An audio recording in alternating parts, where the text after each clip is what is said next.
Oh, pare, kumusta ka na? Ayos lang. Mass singer. Galing ako kanina. Oo nga eh. Diretso ako dito. Dahil mo racket Hindi naman. Yun lang.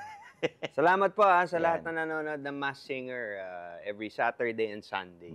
Uy na Sunday, 10:30 PM, nasa TV5 tayo. Oh, yun nga. Yun. Yun Kaya ang diretso gusto na kong, ako dito eh. sabihin Galing sa mga nanonood sa One News, hindi po kami nawala sa One News. Nandun pa rin kami, nasa YouTube kami, tsaka nasa Spotify. Kaya manood na kayo bago Oo. kami tanggalin dito sa TV5.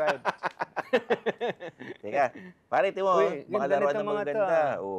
Ayan, Galing to, oh. Hindi mo ba namumukhaan ito, pare? Ay, ito. Oo. Aba. Ano ito eh? Manilin.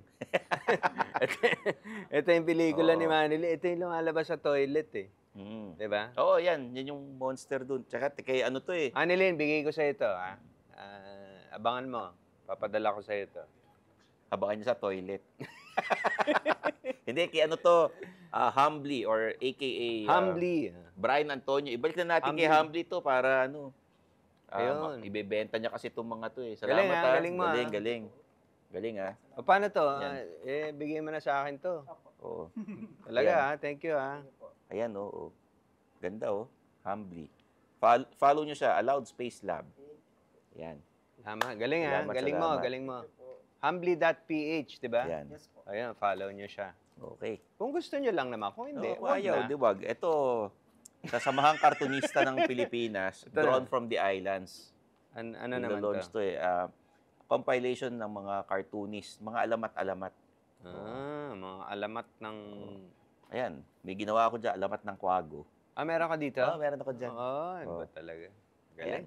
Congrats Ayos, ayos. SKP. Ayan. Mm. Alam mo, Sino ang guest natin yan? bukod sa guest, may bago tayong sponsor, baka nagugutom ka. May meron mga ba? rice meal tayo Ito ba dyan. yung nandito? Oo. Labas na ba natin? Pakita lang natin, from Chinese Beef Ang Noodles dami mga House. sponsor nito. Ganun ang Chinese mafia eh. Ako, mga sponsor Pakita ko lang. natin, Mga Ayan.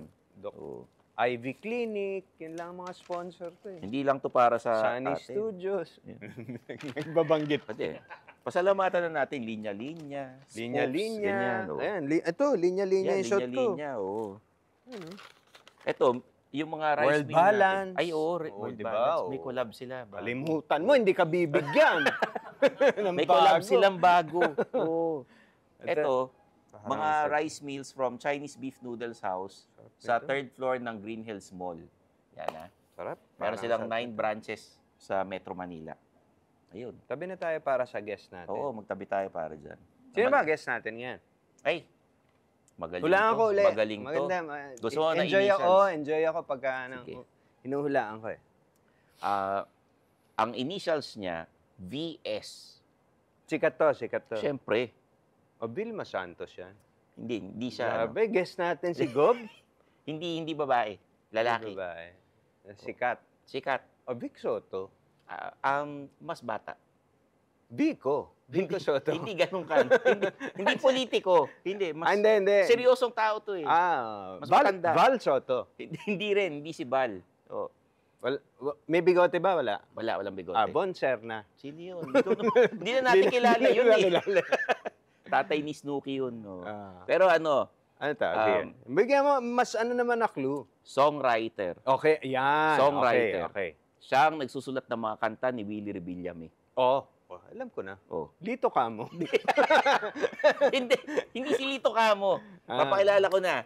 Mga kaibigan, siya po ang isa sa mga award-winning songwriter sa Pilipinas. Idol to. Idol. Ayan, Pagdating sa songwriting, idol to. Ibang klase to.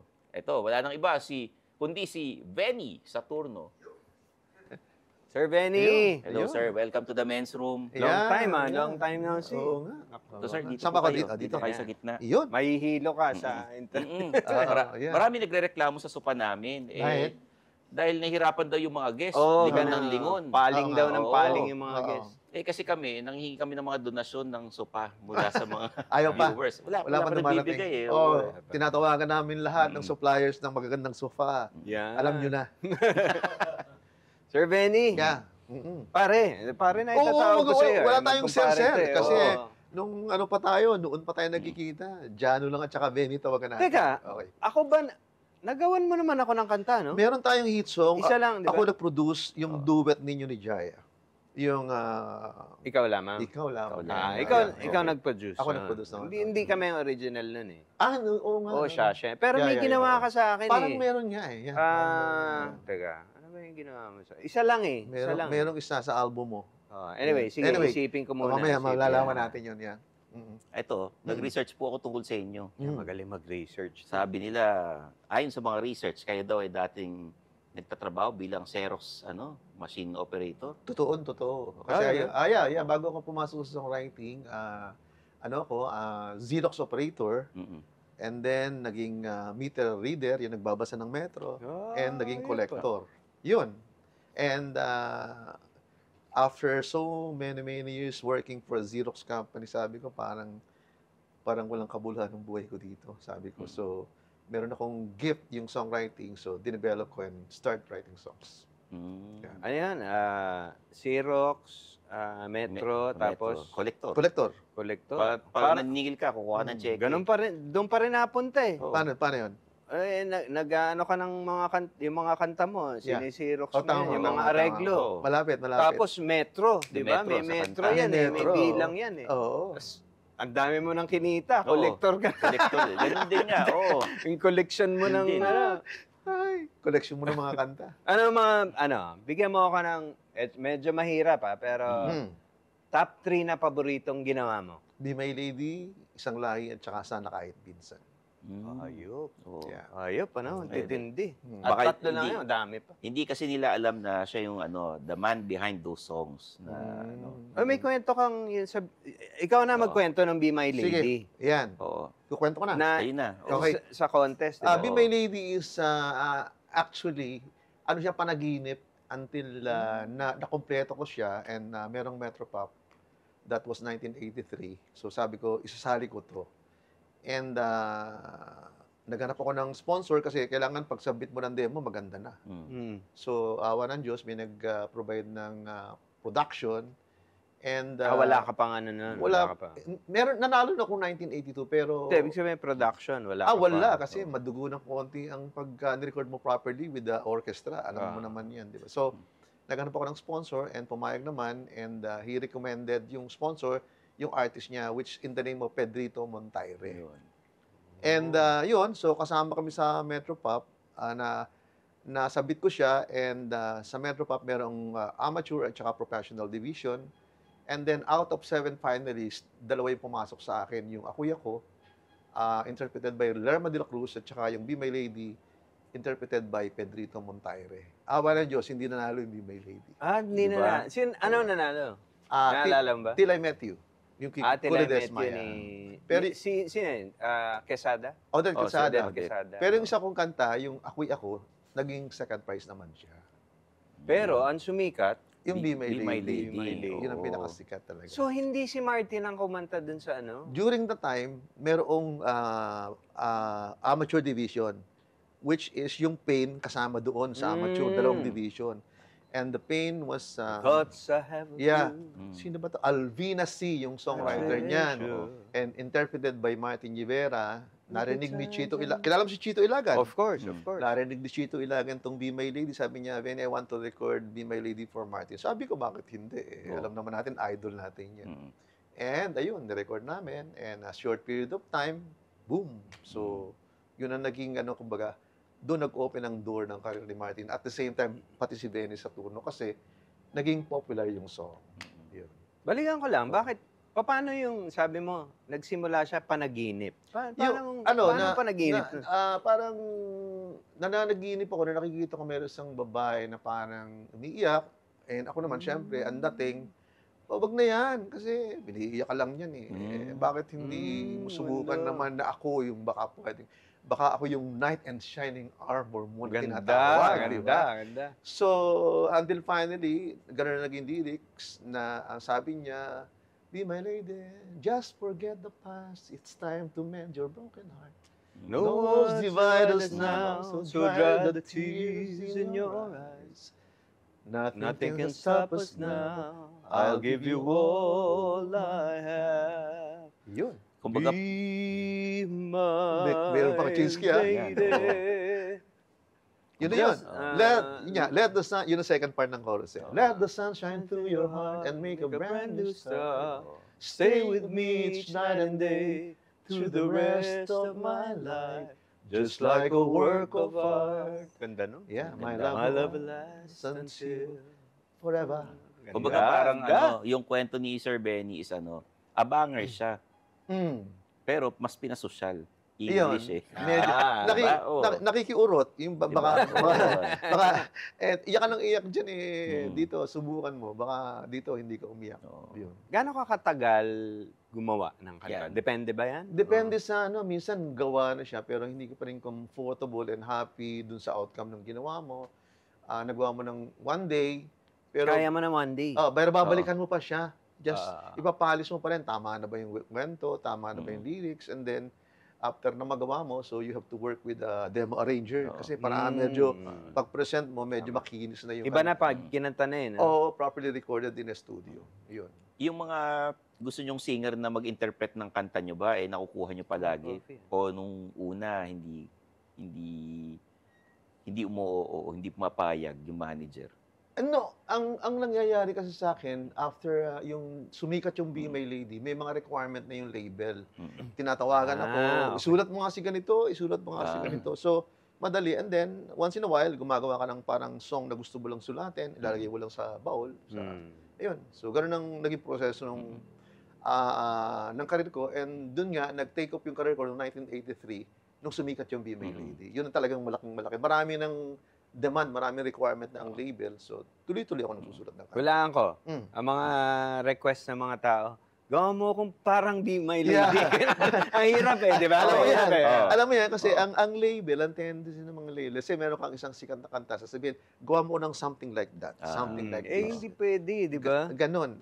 Iba-iba yung style. No? Pero siyempre, you have to know the artist. Halimbawa, sabi, gawa mo kung para Kidiano. So, dapat i-research mo ano yung kanyang strength, yung mga style niya. Ano ba yung style niya, ano yung range niya, ano yung bagay sa kanya. Ano naman to, singing nito, style. How about yung mga radio commercials, yung mga jingles? Nagsusulat po ba kayo? Ano yung pinaka, May mga nagawa ako, pero I cannot remember exactly kung ano yung... pero yung isa sa pinakasikat na hindi siya parang ginamit lang yung song for Samsung, which is yung Simple Lang ni Ariel. That is parang commercial lang. Paano nga yung Simple Lang? Simple lang naman ang nais sa damdamin at sa isip. Yan. Meron ka pa isa kay Ariel, di ba? Yun ang sana kahit minsan. Yun ang biggest hit niya. Yun ang naging kilabot siya dyan. Sana kahit minsan ay mapansin ako, malaman mo kita'y mahal, at yan ay totoo, wag mong iisipin. Nagbibiro ako, tunay ang pag-ibig na alay sa'yo. Yung parang Be My Lady, pero Tagalog. Mala. Diba? Kasi may mga, ang songwriters daw, minsan dumidikit yung melody mga pinagsusulat, parang related, parang magkakapatid. Meron ho ba kayong singer na tinanggihan? Yan. Yung parang, sabi nung record label, sulatan mo ng kanta itong singer na to. Pero sabi mo, ayoko dyan. Hindi naman ako ganun. Basta, sabi ko, maski Pipe, pwede kong sulatan Ako kasi, naging trabaho sa akin. So, si Willie nga, ginagawa niya Oo. Joke lang, pare. Ibig sabihin, sa akin, walang masamang singer provided na makakapag-deliver during the record. Kasi ang mahirap yung hindi talaga makaka-record. Yung luhaan siya na uuwi, so, ayun, mahirap yun. So, it's rather i-give up mo na lang yung project kasi hindi naman magawa ng artist. Pero, as long as magagawa ng artist, ma-record properly yung song, tuloy ang ligaya. Pero yung kay Willie, lakas nun. Oh. Ay, grabe. Yan ang hanggang ngayon, yan ang para para sa sa kanya. kanya. Walang kamatayan yung ikaw na nga. Sobra. Pati mga bago niyang kanta, kayo rin nagsusulat Kami ni Lito, parang naging... Pwede ko ba i-revive yun? Papayag ka ba? Payag kaya si Willie? Oo naman. Ginanta namin sabay yun sa show niya Oo, pwede. Basta yung mga songs ni Willie, pwede naman i-cover ng any artist. Yeah. Ang siyang nagbibigay ng saya, ng tamis at lambing sa buhay mo. Ikaw na nga ang bawat panaginip ko. Sa piling mo'y nagkatotoo ang lahat ng mga pangarap ko. Ikaw na nga ito. May nakalimutan ka. Ano? Bigyan ng jacket yan. Bigyan ng jacket yan. Dati, kasama yung CD niyan. May CD pa Yan. na. CD, tsaka ano, Wala na. yung parang para sa ubo. Ano yun? Plemex? Oo. Yan. Pero, pagka nagsusulat ho kayo ng kanta, the song is your property kasi kayo yung nagsulat eh. Once na ikaw yung sumulat ng kanta, understood na ikaw yung may-ari ng music and then ikaw yung may-ari ng lyrics. Publishing hati. Tama ba? Depende if inassign mo siya sa isang music publisher. Kasi normally, ang role ng music publisher, tama yung natanong nyo, sila yung pinaka-administrator ng kanta pag inassign mo siya. So, 50% goes to the writer and then 50% yung revenue goes to the publisher. Yun. Pag publishing assignment, kung tawagin yun. So, paano kumikita halimbawa ginamit sa commercial o sa telenovela yung kanta nyo? Ay, hating kapatid Ayun, yun. malaki Hati yun. kayo. Pero malaki yun. Hating kapatid yun. Kasi ang commercial naman, nagre-range ng from 150 to 500,000. 500K. Depende sa Depende paglan. Oo. sa sikat. Depende rin kung sikat na sikat, pwedeng 1,000,000 din yung rights na pwedeng bayaran ng kung gagamit. Yung Para ginawa- mahal ngayon sa, alimbawa, pelikula kami. Gumagawa kami ng pelikula. Director ako dun sa ano. Gusto kong gamitin itong kantang to. Ang Yeah. mahal. Ah. Ang mahal ngayon. Pag ano. Yeah, medyo mataas ngayon kasi especially if title song yung gagamitin nung as theme song na title song pa yun, yung medyo mahal ng konti. Pumasok na kasi PhilSCAP eh. No? Yeah. PhilSCAP is a performing society. Sila yun in charge of monitoring yung tinatawag na performance ng bawat kanta. Sila ang tigasingil eh. Radio, venue, TV, maski saan na paggamit ng performance ng isang kanta. Ano ka ba? May posisyon ka ba sa PhilSCAP? Before, I used to be one of the board. Kaya lang, medyo sabi ko, bigyan natin sa mga bata. Masipag mga bagets eh. Ako naman, tuloy-tuloy pa rin as in, matagal na akong miyembro ng PhilSCAP. And awa ng Diyos, maganda naman yung revenue ng PhilSCAP. Pag sa movie, ginamit yung, sana kahit minsan, di ba, naging movie yan? Yeah, ginamit siya. Ginamit yung ano, mga ganun din ang bayad. Mga ganun. Mga medyo pricey ng konti. Kaya pala, yung mga singer talaga, pag kumakanta kahit sa concert nila, puro yung sila nagsulat palagi. Yeah, and totoo naman, di ba, Jano, once na meron kang hit song, intro pa lang nung kanta, pumapalakpak na yung tao, di ba? So, which is, kaya lahat, why are the artists recording their songs, di ba? Formula, pag naging hit song yung kanta, kilala yung artist. Tsaka alagaan mo na yun. Alagaan mo na yun. Minsan nga, 20 years ago, sikat yung song. Until now, kinakanta pa rin ng artist. Like yung mga songs like yung kina Jaya, yung Bakit Pa Ba? Nip, gawa mo pala yun. Kung malaya lang ako. Bakit pa ba na... Every time na kakanta, Ano lyrics mo? nagawa. Nasaktan ko ang isang tulad mo na labis na nagmamahal. Yun. So, napansin, walang katulad ang alay na pag-ibig mo sa akin. Ako sana muli ay patawarin. So, yun ang price ng why are the artists, yung mga aspiring artists ang gagamitin ko. Bakit nila gustong gumawa ng single? Bakit gusto nila makahit? Kasi once na merong isang hit song ka, kumbaga you will enjoy it hanggang dulo. Forever na yun. Kaya ka kinukuha ng isang production or ng isang event is because may kilalang kanta na identified sa iyo as artist.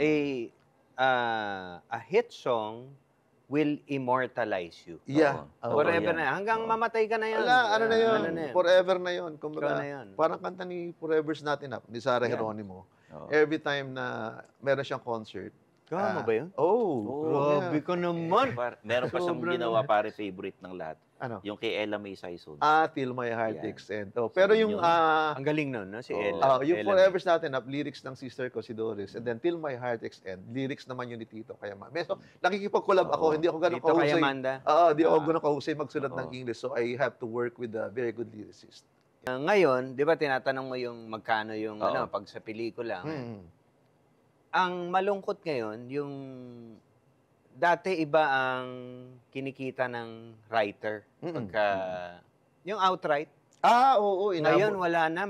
Wala na. Inabot ko yun. Di ba? Sa mga hindi nakakaalam, nung 80s, ang bayaran ng kanta is 300 pesos per song outright. Pagkagawa mo, Gano'n na yun. Kung Yeah. binenta mo na lahat, Kaliwaan na. pati Ganun. yung kaluluwa mo, binenta mo na. Ngayon, Ngayon, ang tinatawag is dalawa yun, licensing at saka publishing agreement. Ang licensing, nililisensya mo lang sa isang label for a certain period, let's say 3 years, Oo. hindi mo siya pwedeng i-record sa ibang artist. And after the termination of the contract, pwede mo siyang i-record. Yung publishing, ganun din, same procedure. Kaya lang, yung publishing, merong administrator, hindi ikaw yung kinakausap. Hindi direct na pero lumiit na ngayon di ba? Paano lumit? Parang wala nang outright Ah, wala na. Depende na sa kita. Wala nang... Hintayin mo na lang yung ano. Wala nang songwriter na pumapayag ng outright. Outright, if, alimbawa, yung isang kanta, talagang gusto ng isang project, ng isang television. Pinagawa sa'yo. Commissioned work, Commissioned yun. medyo pricey rin Oo, yun. malaki bayad ganun. Yeah. Meron ba kayo, nag-ghostwrite ba kayo para sa ibang... Hindi ko Hindi kayo ginagawa. Pero nagagawa. tumutulong ako sa mga songwriters na Oo. if they are in need of, pakiayos mga ito, baka Oo. pwede yun natin mapaganda pa. Pero yung credits, hindi ko na sinasama yung pangalan ko kasi siyempre, habol natin, nanggaling din naman ako dun sa nagumpisa, sila naman, tutulungan naman natin. Bulungan na tayo. Yan. Bulungan Ano ba yan? Ano ba yan? Makabago to eh. Sino Bulungan sino ang pinakamahirap katrabahong singer na ginawa nyo ng kanta? Maarte sa Oo, recording. maraming demands, ganun. Aba, Bulong mo lang. Hindi, bubulong lang. Bubulong nyo lang sa amin. Bulong. Oo. Pero hindi siya sabihin Ay, mo. hindi. Hindi. Kami lang. Tayo lang Hindi. yun. Oo. Ilang taon na tayo? 2 years. 2 years. Wala pa Wala nagreklamo. Ay, baka ito pa Wala. lang. O, Wala. saka sakali kayo pa lang. Oo. Maarte sa recording. Oo. Sino? Kilala mo yan. Oo naman. O, di Sino, ba? sir? Kilala niya yan. Meron pang isa. Bakit? Teka, Ba't Maarte? paano yung... Ay, nako, mabusisi yun. Isa pa. Isa pa? Parang ganun ba siya? Marte? Kilala Oo. mo yan. Oo. Ano yun? Yung sa'yo, maganda na. Hindi pa parang maganda. ganun. Oo, hindi pa maganda sa kanya yun. Masyadong perfectionist. Well, nakita naman natin yung outcome ng kanyang mga recording. Talaga naman na nangungusap. Maganda talaga. Pero, minsan pag if you're working for 6 to 8 hours in one song, parang bingi ka na. Parang hindi mo na ma-distinguish yung tama at saka mali.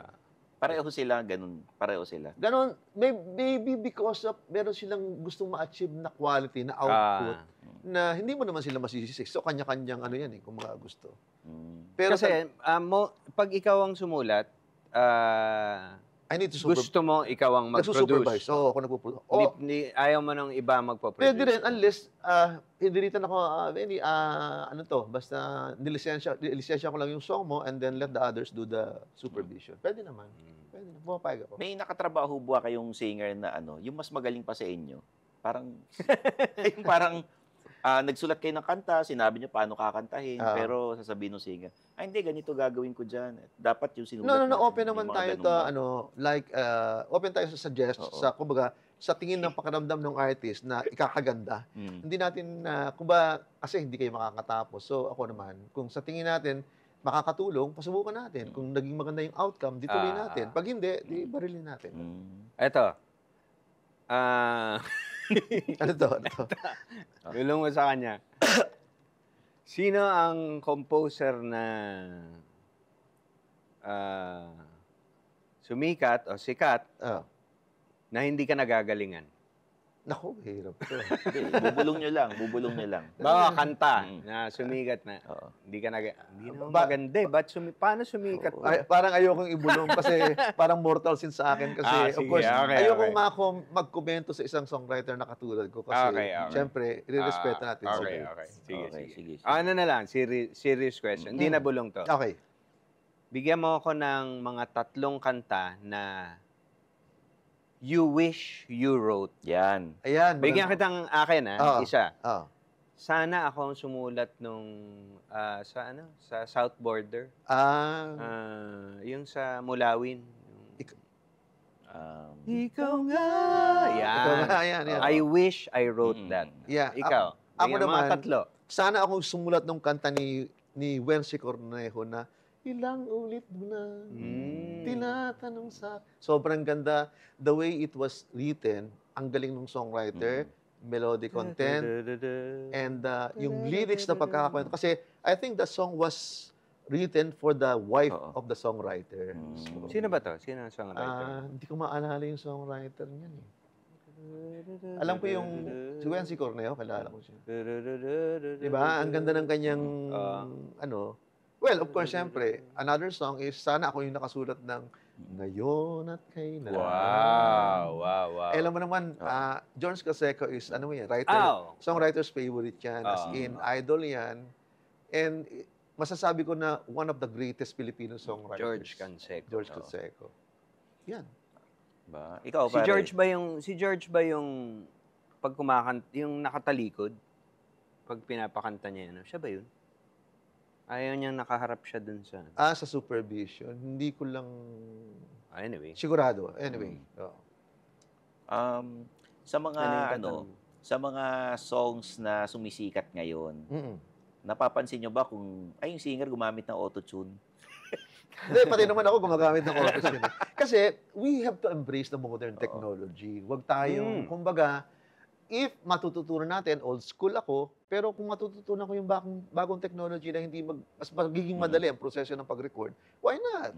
Lahat naman yan, binigay ng, kumbaga, that's the modern technology na dapat embrace natin. And kung makakatulong, pulutin natin. Kung hindi, di wag natin gamitin. Pero, di ba, aminin natin, spoiled ang mga artists ngayon. Yes. Kasi dati, nung panahon nyo, pag nagkamali ako, ulitin ko yun.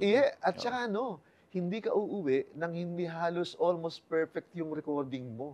Kasi po noon, hindi naman digital eh. Kami, yung reel. Yung 2-inch. 2-inch. So, pag nagkamali, medyo mahirap yung... Walang editing noon. Wala. Hindi katulad ngayon. Hindi, kami na bahala. Wala. Tataas namin yan. Tono, yung wala sa tono? Wala, hindi pwede. Wala. Ngayon, kaya ng i-auto-tune. And noon, kung ano yung iniwanan mo sa recording, yun na yun. Kumbaga walang mababago na yun. Konting matadagdagan ng a little mga reverb, ihihik yung konti, pero yun image. Pero what you have recorded, yun na yun. Hindi na siya mababago. Sige. Sinong singer yung nagagalingan ka ng live kaysa sa recording? Mas magaling sa live? Isang mahusay na artist si Ella May Saison. Kasi may mga artist syempre si Jano, magaling mag-live to. Huwag natin kalilimutan to. Walang biro hindi porke katabi ko si Jano. Ako, salamat. Meron siyang tunog na distinct na alam mo kung paano niya i-atake yung song. And of course, si Ella May Saison, kasi every time Ella May is performing, hindi siya plakado. Kumbaga, yung kinanta niyo, Till My Heart Aches In. Pagkanta niya ng live, different approach yung nagagawa niya yun. Siya, okay. Yung hanggang pala, written by Ronald Cordero. Pero I think dedicated kay Gigi. Doon sa wife niya. Okay. Pero salute, sobrang ganda ng kanta. So, Ella May Saison, Jaya. Isa pa yan. Jaya, ayop din yun. Si Jaya, wala siyang sing song na nirecord na pinerform niya ng live na pareho. Kasi may mga singer kasi na pag ni-live, parang dinuplicate lang yung recording. Ikaw ganun ka rin. Hindi ka naman kumakanta ng nirecord mo na pag kinanta mo uli. The same din sa nirecord mo, di ba? So, merong tinatawag na modification. Kumbaga. Pero yung Jaya tsaka Ella May, yun, iba talaga. Bawat performance. Yung kulot. Ilan ginawa mo kay Jaya? Hindi lang isa di ba? Jaya, Dahil Tanging Ikaw, Wala Na Bang Pag-ibig, Hanggang Ay Mahal. Yan. Sino sa mga recording company malaki magbayad, saka sino maliit magbayad? Wag. Kaibigan natin lahat yan. Ang story ng Dahil Tanging Ikaw? Dahil Tanging Ikaw is collab namin ng brother ko si Freddy. Anong story ba? Yan, I think the song was recorded by a good friend, si Chicky Pineda. Parang hindi lumipad. Merong nag-record. Revival yan. Tapos binigay ni Freddy kay Jaya. Pinroduce namin. With a different approach. Naging yung unang version medyo pop. And then yung kay Jaya, ginawang medyo R&B. Paano yung paano pop yung unang version? Parang never ko narinig. Hindi ko alam kung na-upload sa Dahil YouTube. Tanging Ikaw. No. Simple lang yung drums ng hindi ganoon yung meron distinction yung tunog ng pagkakaareglo pag sinabing rhythm and blues at saka pop, maririnig mo yan. Meron kang preferred arranger? Marami nung araw. Kasi ano yan eh. Oo. Well, of course, nung Preference yan. nag-o-orchestra tayo, isang paborito ko si Amado Trevino. Yan, magaling yan. Kasi siya yung arrangers ng mga hits ni Odette. And may mga songs din ako na in-arrange niya, yung mga orchestra. And I work with Jerry Paraiso, isang mahusay yan. Kasi Jerry Paraiso, ang mga inarreglo niyan, Till My Heart Takes End, Grabe, no? Sana Kahit Minsan, Sa Aking Puso. So, marami. And henyo yan, magaling. One of the best Filipino arrangers. Meron ho ba kayong aspiring artist na sinulatan ng kanta na nagulat kayo na, uy, nag-hit yung kanta ko? Well, unexpectedly. Meron isang kanta na kasi nag-release kami ng song 2012, itong Michael Pangilinan, yung Bakit Ba Ikaw? Magaling yung si Michael. Ano ang pangalan? Bakit ba ikaw? Bakit ba ikaw ang naiisip ko? 2012 na release, pero nag-viral siya ng 2017 because of the Wish Bus. Kasi nag-guest siya doon. So maraming nanood and ayun, pumatok yung kanta. Ang tunog ngayon ng mga hits ngayon, iba na eh. Iba na. So, nag-a-adjust ka ba or hindi? I will stick to my lane. No. Pag kailangan, depende sa requirements ng isang label. Pag kailangan mo yung old school sound, gagawa ka. And then, pag kailangan mo ng fresh, makikinig ka sa mga bago. Nag-a-adjust ka na? Oo, kailangan. Kasi hindi pwedeng, hindi ka magbibigay din ng klase ng material. Kasi, ang ngayon, ang buyers nga, tsaka nakikinig ngayon mga bagets, mga bata. So, kung ano yung tunog na hinahanap ng mga bata, kailangan mag-deliver ka rin. Sa mga foreign na songwriters, may hinahangaan ho ba kayo? Ay, oo, marami. Siyempre, walang kamatayang Barry Manilow. Napaka gustong-gusto natin. Wow! Di ba? I mean, iba yun. Yung ano niya, songwriter, singer, and sa songwriting naman, isa na sa malupit, si David Foster. Ay, Pinakamalupit. yan. Kumbaga, idol ng mga musicians and songwriters. Composer and arranger, no? Yeah, Si David Foster, iba. Husay. Producer. Yung halimbawa may mga nag-hit na kanta, yung mga fad na songs, like yung si Pen Pineapple, Apple Pen, yung mga ganun. Nakakarinig kayo ng ganyang kanta. Natutuwa ako. Kasi once in a while, alam mo kung bakit? Once in a while, a sleeping song na biglang magiging monster song. Diba? Like yung kanta ng, sino ba itong taga Mindanao na Selos, di ba? Biglang, di ba? Lumipad yan. Paano nga yan? Paano ba yung Selos? Hindi ko matandaan yung melody, pero... Yun, tama yan. At saka yung Pusong Bato. Pusong Bato, unexpectedly, na biglang matagal ng song siya and covered ng isang artist, biglang talagang super lipad. Hit song. Pero yung yung Selos, grabe yun. Hindi. Na-in trouble yun. Yeah, di ba? Kasi nga, yung melody niya was an original song recorded by Lenka. Oo. And yung melody niya, pinick up nung foreign, nung songwriter. So, ginawa ng bagong lyrics, ginawa ng bagong arreglo. Pero, naayos yata. Hindi, ang masama kasi, sa original ng foreign, tinagalog niya. Siguro, feeling niya, hindi naman mapapansin yun, hindi aabulin. Nung nag-comment sa kanya, sumagot pa siya na buti nga pinasigat ko ulit. Gumanon eh.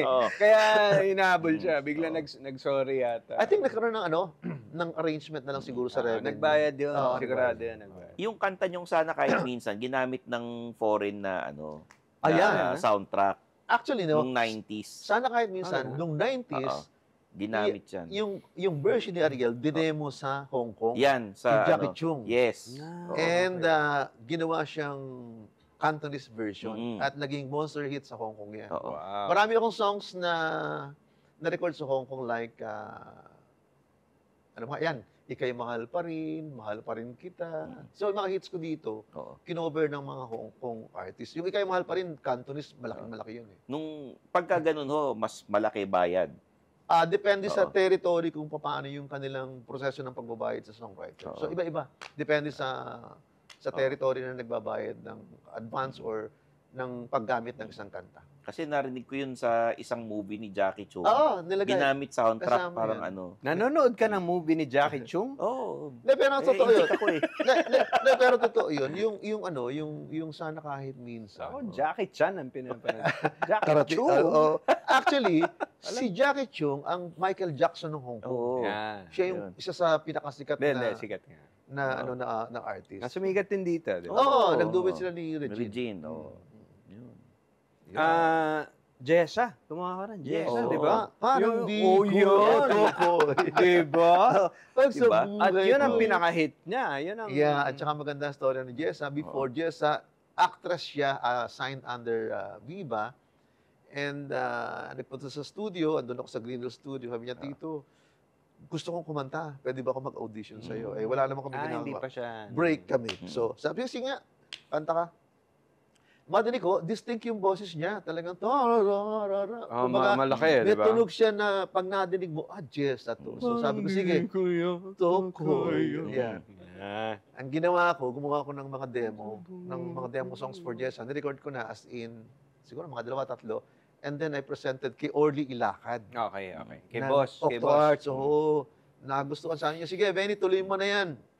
Mag-release tayo ng album. Ayun, that's the story of Jessa Zaragoza. Hindi. And now you're managing mga singers din. Meron ba? May Meron ilan, na, oo. pero hindi ganun ka-serious yung management ko. Oo. Kasi yung management, dapat alam mo kung paano mo paliliparin yung artist. Na, kumbaga, ang nangyayari, pag mas easier for me, pag alam ko potential yung artist, iko-collab mo na lang sa label. Artist Gusto mo lang management. makatulong. Oo. Oo. And kung sakaling sumikat, so may additional revenue. Mas madaling i-manage yung ganun kaysa sariling ikaw lahat. Kasi pag artist, pag management ka, dapat alam mo kung paano siya i-book, paano mo siya i-promote, and paano siya lilipad. Oo. Tsaka yung marketing nun. Alam mo, Oo, yung marketing nun kay Ariel Rivera, kaboses ni Martin Rivera, kamukha ni Cesar Montano. Oo. Ganun yung marketing niya dati. Hindi, tsaka tinamaan ni Ariel yung yung market kasi bakante yung lugar na ganung tulog. Yes, Oo. yes. Kumbaga pop R&B na hindi naman sobrang black R&B na So nagustuhan siya at the same time puging si Oo, Ariel, gwapo eh. so Oo. kilabot. Ayun. So, Pwede ko bang bigyan ng challenge? Pwede ba kitang bigyan ng challenge? Kahit chorus lang. Oo. ano? Yan. Pwede bang impromptu na biglaan gumawa? Chorus lang.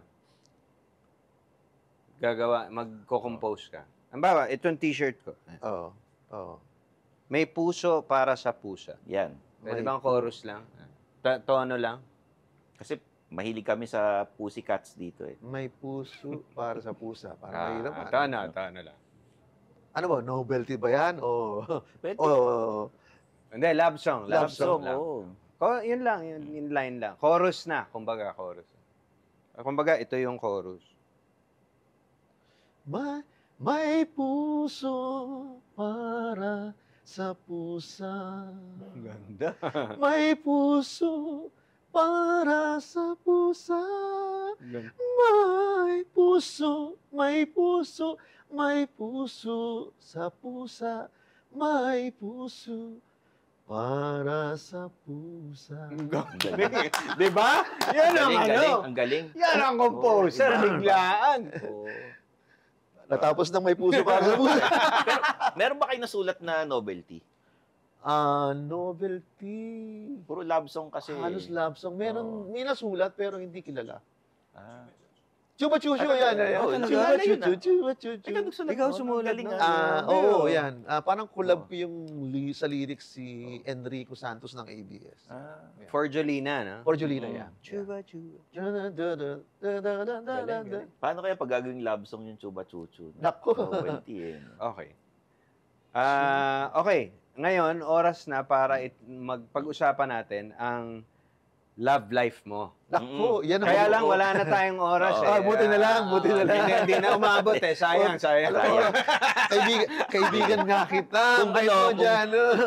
Kung gusto nyong mapanood yung tungkol sa love life niya, ipanoorin niyo yung kay Julius and Tintin. Julius and Tintin. Doon yata niya kunento. Nag-guest kami doon. Oo. Pero nagkakwentuhan ng Oo. konti. Pero medyo lang yun. Kumbaga, yun ang mga sikreto natin na hindi naman dapat i-reveal na. Kasi yung edad natin, senior. Pare, thank you Thank you. Maraming salamat. Salamat and Thank you, sir. happy to see you again. And hopefully, Thank you. sulat tayo ng isang kanta. Thank you, sir. Oo, Oo naman, isang oo kanta. Gawa naman. tayo. Yeah. Sige. Yeah, and, Sana hindi, unang-una, in behalf of all artists na Yeah. mga Pinoy, mm-mm. maraming salamat sa lahat ng mga awiting ginawa mo para sa amin. Nilikha At niyo. iniwan mo Oo. para sa mga Pilipino. Oo Maraming naman. salamat. Pinanganak akong songwriter kaya I'm dedicating each and every song na sinulat ko para sa Filipinos. Oo. May Audience. tribute na ginawa sa kanya noong January. Yeah, we did a tribute. Nga pala, buti na lang pinaalala Diba? mo. Yeah. Kumuha kami sa Oo. Resorts World nung The Music of Venice Saturno. So star-studded, siguro mga 10 to 12 artists. And then I'll be coming up with another concert na gagawin. And ang title natin is Venice Saturno Platinum Hits, na andito si Jessa, andito si Ella May, si Julian, sinama natin Wow. dyan. Oo. And si Jaya, kasama dyan, Daryl Ong, Chris Lawrence, Martin Noel din, Cabangon. So, at marami pang iba. So, that will be on September 18, 2025 sa Cebu Waterfront. O, yung mga taga Cebu, panoorin nyo to kasi ito, once in a lifetime show na madidinig nyo uli yung mga songs, mga hit songs ni Venice Saturno, iba naman rendition ng mga artist. Yan. So, maraming salamat. Yeah. Ayan, mga kaibigan, si Mr. Venny Saturno. Salamat sa inyo and thank you for guesting me here sa Of course. programa nyo na Salamat. alam ko sikat na raw yung show. Nagte-trending ho kami sa mga tabloids. Oh, At sa Ayan. mga sa Facebook, sa TikTok. Uy, huwag niyo naman i-cut yung yung mga portion ng bulungan. Ipaubayan niyo na sa One News yan para naman kumita rin. Maraming salamat for Oo. joining us here at the men's room. Yan. and good luck. Good Yeah, luck yeah. sa inyo. More and more Salamat, power. salamat. Fridays, 9 p.m. sa One News and sa TV5, 10:30 p.m. po kami every Sundays. Tsaka nasa Spotify kami and YouTube. Yun. Yun. Mr. Benny Saturno. Yan. In the house. Salamat. See you next week. Yeah.